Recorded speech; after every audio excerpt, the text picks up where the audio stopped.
బీహార్ని తలదన్నే విధంగా, ప్రజాస్వామ్యాన్ని కూని చేసే విధంగా, ప్రజాస్వామ్యాన్ని అపహాస్యం చేసే విధంగా, ప్రశాంతమైన వాతావరణంలో జరగాల్సిన ఎన్నికల్ని రౌడీయిజం ద్వారా ఉన్న అధికారాన్ని అడ్డం పెట్టుకొని, అధికారాల ద్వారా ప్రతిపక్ష పార్టీని ఏదైతే వైఎస్ఆర్సీపీ పార్టీ నాయకుల్ని కేసులు పెట్టే విధంగా 10,000 ఓట్లు జరగాల్సిన పోలింగ్లో 100 మంది మీద బైండ్ ఓవర్ కేసులు పెట్టి, రేపు ఎన్నికల్లో వీళ్ళెవరూ కూడా పార్టిసిపేట్ చేయకుండా, అంటే ఎన్నికల్లో బూత్ ఏజెంట్లుగా కావచ్చు, పార్టిసిపేట్ చేయకుండా వాళ్ళని బయటికి రానివ్వకుండా చేసే విధంగా అరాచకంగా చేస్తున్న కార్యక్రమాలు మనం చూస్తున్నాం.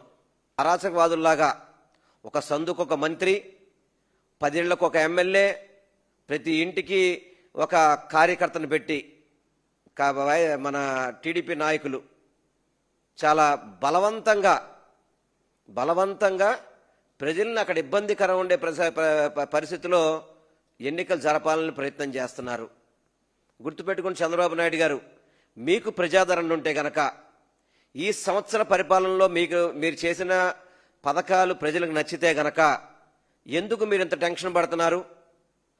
మీరు సూపర్ 6 హామీలన్నీ అమలు చేసేసాం, ఎవరన్నా ప్రశ్నిస్తే వాళ్ళకి నాలిక మందం అని చెప్పిన ధైర్యం మీకు ఎక్కడికి వెళ్ళిపోయింది? మరి ఇప్పుడు ఇదేనా మీ ధైర్యం? పోలీసులే మీ ధైర్యమా? అధికారులు మీ ధైర్యమా? అరాచకం చేయడం మీ ధైర్యమా?